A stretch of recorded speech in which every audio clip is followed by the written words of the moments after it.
I hope you're well this evening. It's Sunday evening when I'm recording this, if you're watching a playback or anything. Quick intro, I'm Susie. If you've not seen any of my videos so far, this is video 2 in a quick series of short videos that I'm doing in tips about how I manage my MS and thrive in life, not just survive. So today I wanted to talk to you about one of the most major things for me in terms of the biggest impact that it's had and where I started. So it's food. Nutrition has played a massive part for me, and I was really lucky because I'm not naturally the type of person that was very knowledgeable about nutrition. I was an absolute sugar fiend. Like, give me a pick and mix, I would have totally demolished it within minutes. Put some chocolates in front of me, they would have been absolutely like devoured. So I used to be a real sugar fiend and a pudding fiend, if I'm being honest about it. Like, I had a pretty sweet tooth. Loved takeaways, fairly normal, you know, but that's what I used to be. Now, so it wasn't really natural for me to start to think about food, and I was super lucky that when I was first in hospital, this way of eating was introduced to me by somebody who was interested and quite knowledgeable in the area. So a lady called Terry Walls was sent my way, or information about Terry Walls. So she's Dr. Terry Walls.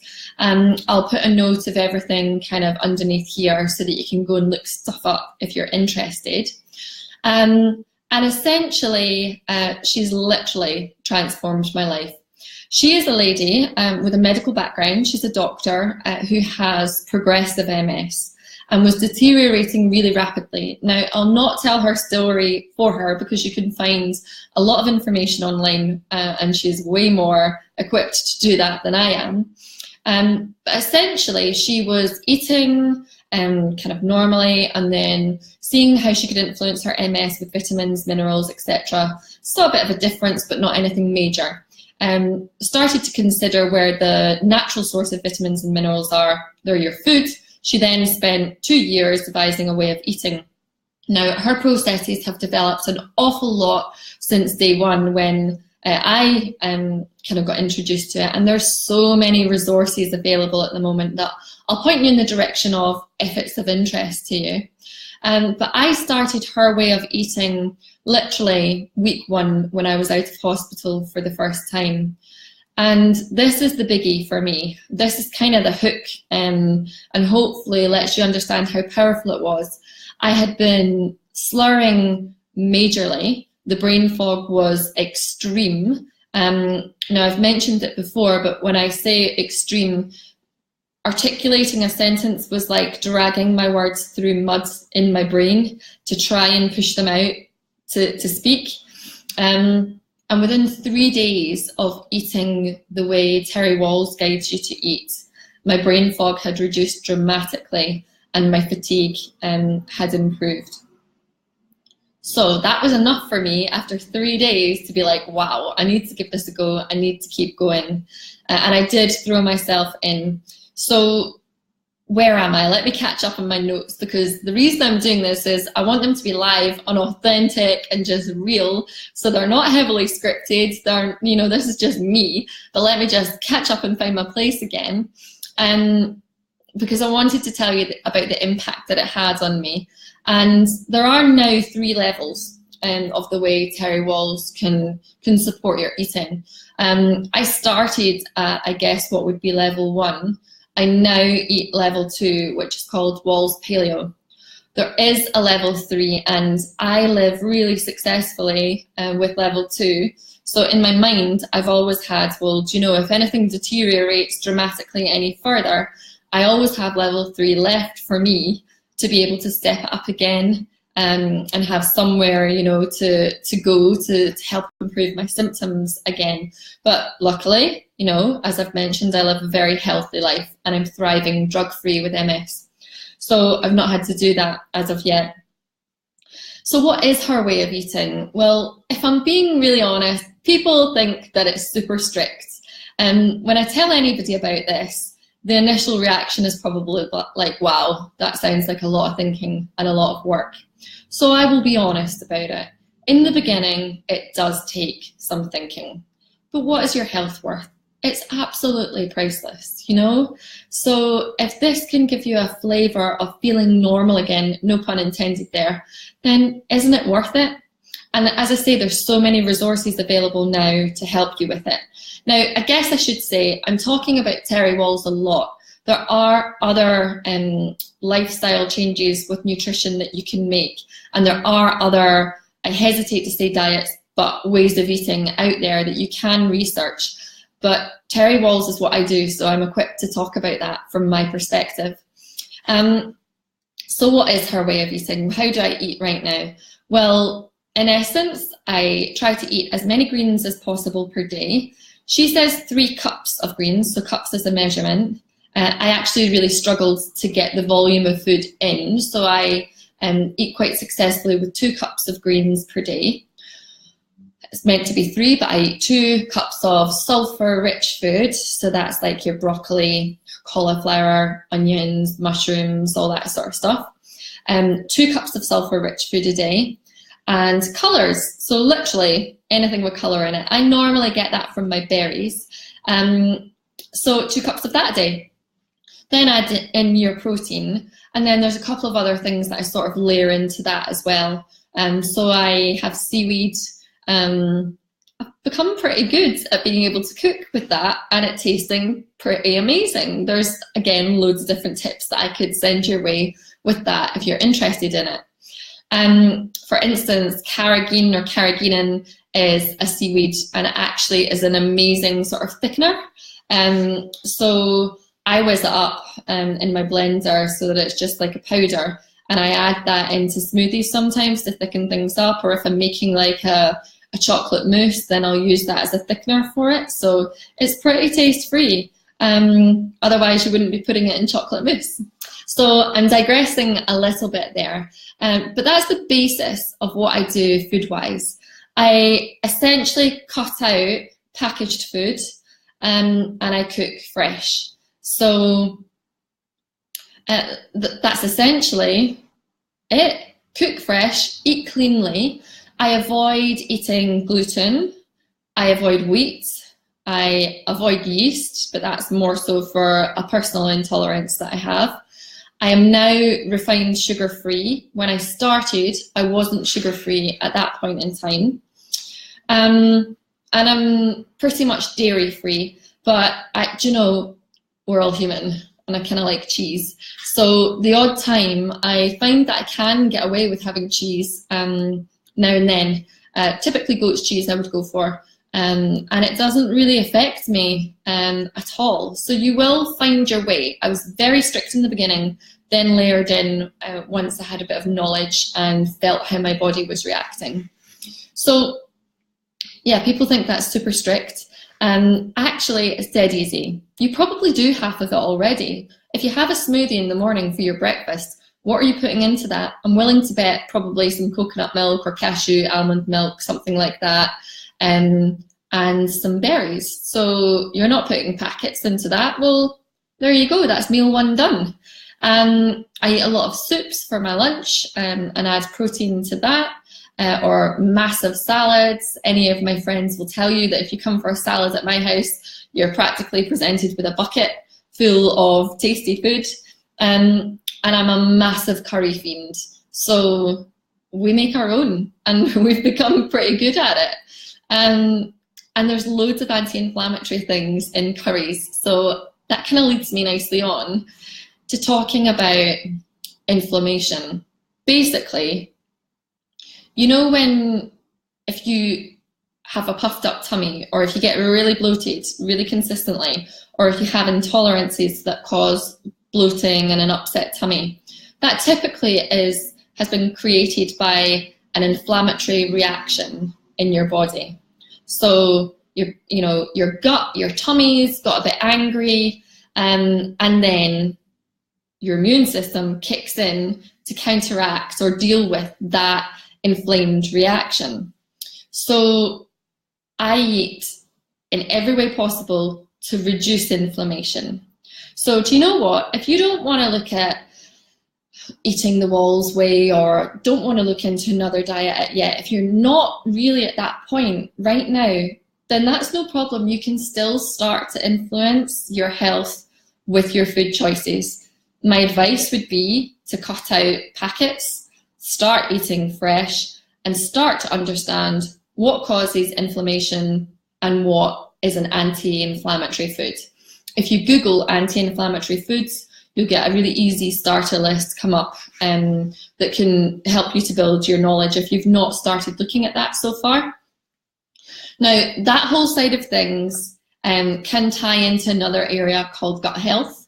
We're going to talk about that in another video a little bit down the line, because that's a huge thing. But don't even worry about that right now. Cut out packets, start to be knowledgeable about what your food sources are. You know, if you are having a takeaway, ask them questions. Can they do MSG free, so monosodium glutamate? That causes an inflammatory reaction. Can they just cut that out? There's things like that that you can do that can really help you.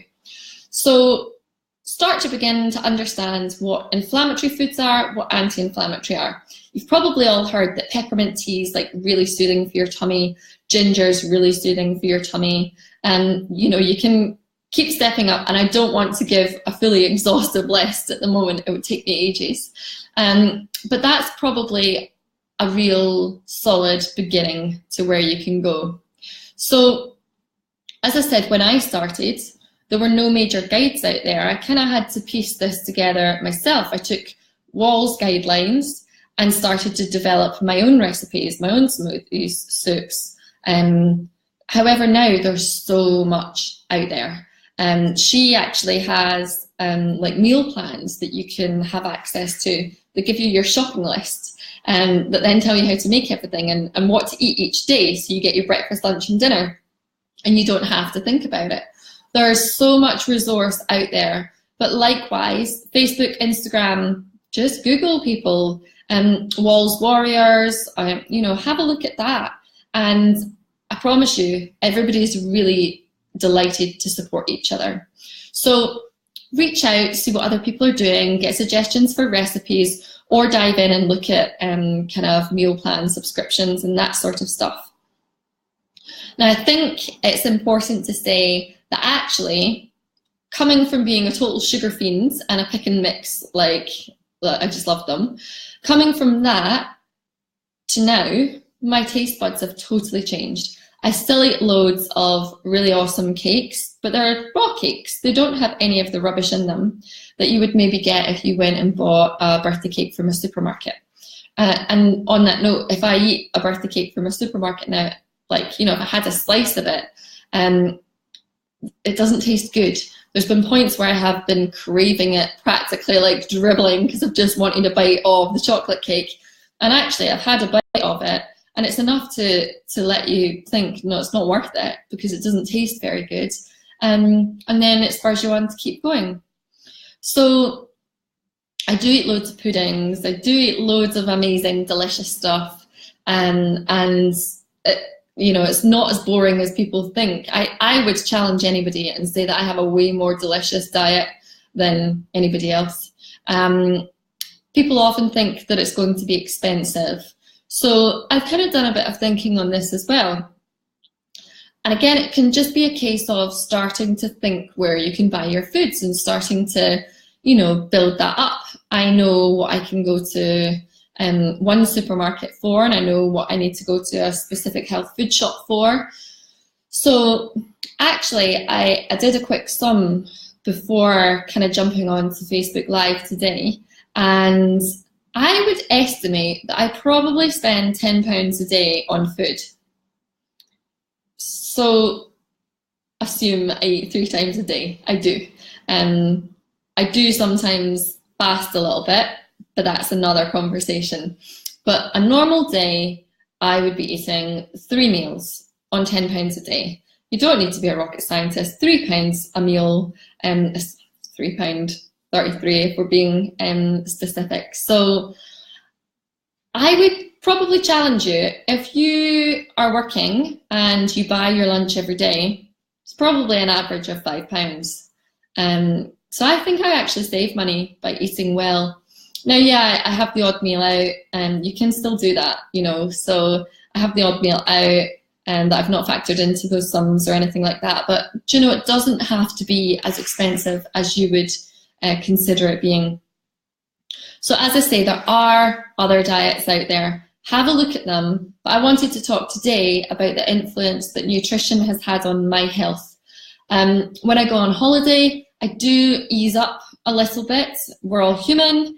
But you know what? Less and less am I doing that, because after a week or 2 weeks of not eating within my kind of system and the way my body's used to and the way that I thrive, I start to feel symptoms, and it's just not worth it. There's the odd time if I, you know, have a drink and maybe it's got sugar in it without, you know, me necessarily thinking too much about it, then I can wake up the next day and my bones are aching. You know, that way where you can literally like count every bone in your body because they hurt so much. That's the effect that sugar has on me now. Now, way back, I used to think that that was just what happened to everybody. I didn't like correlate it with sugar. I just thought it was normal. So I think it's you'll start to see some changes without even realizing it. Now, a little bit on that. My whole background is I had IBS from the age of 15, pretty badly. I had leaky gut. I didn't understand what that meant. So we will talk about that, as I said, with the gut health conversation in one of my other videos. But I also had something called Candida albicans, which is a bacterial imbalance in your tummy. I had all the warning signs that something was unhappy within my gut. And all I did was keep feeding that unhappiness within my body. So essentially, you just want to flip that round and completely change it. So I've talked a lot. I thought I'd show you. So this is the Wahls Protocol. So that's a brilliant book. That wasn't the first one that I read, but this one is really, really easy to digest. It talks in layman's terms because, as I say, I'm quite knowledgeable in nutrition now, but I'm not naturally that person. So it was important for me to have it in layman's terms. So she's got so much information in there now, it's really easily digestible. Again, no pun intended. Things like this, you know, like I could show you books forever, but this is Persiana, so it's all kind of Middle Eastern food. And this is packed with anti-inflammatory ingredients, you know, like cinnamon, and it's awesome. So you can start to get recipes like that. The last one, I promise. This is Sarah Ballantyne, so the Paleo Mum. She's awesome, particularly if you have a family. So how do you cook like this? How do you eat like this if you have other people to cater for that perhaps are a little bit picky with their food, as kids can sometimes be? So she's really cool at giving you family-friendly recipes so that your kids don't even know, and you don't have to be cooking one thing for yourself and one thing for another. Other tools that I have in my kitchen, I've got loads, so just a couple. My Vitamix has been like the most life-changing thing ever. Again, it's pretty expensive. I made that investment, and it is an investment, 5 years ago, but it's lasted me for 5 years, and I use it probably 5 or 6 times a day because it's dead easy. And then I also have a dehydrator as well, so like kale crisps. If you've never had them before, they probably sound obscene, but actually they're super, super tasty. And it's just a case of kind of putting kale on this dehydrator. It dries it out over time. You can sprinkle like tasty stuff on it. And that's really it. It's really good with like basically olive oil and then some rock salt. So nutrition has had a massive influence in my life. I hope that that's been useful. I just wanted to run through exactly what I do. Now, there's no way that I could talk exhaustively about this on this video. So if you do have an interest in it, then feel free to drop me a line. Like, I'm really happy to send you anything that I have or give you any tips or ideas that have helped me through. it can influence your life. If you don't have MS, Terry Wahls isn't just for MS. This way of eating is not just for MS. It has been shown to help all types of conditions. And if you don't have a condition, which is awesome, then if it can help you fix a condition or overcome the symptoms of a condition, like what influence could it have on your wellness and your health? Like you could be a superhero in no time if you stepped it up with this type of eating. So thank you for listening to me. I've not shared specific times that I'm going to be doing these videos purely because it was a fairly last minute decision to start to do this series. And my diary is like jam-packed. So there's no set time in the day that I can be sharing these. So I'll try and have a bit of a look at my diary and see if I can give you an idea of a specific time that I'll be doing them. But I will be posting this onto my blog, on my website, shamelesslyu.co.uk, so you can catch it there, or on Facebook. Please feel free to share, comment, let me know how you feel about it and any questions that you have, and have a lovely evening. I'll talk to you soon. Bye.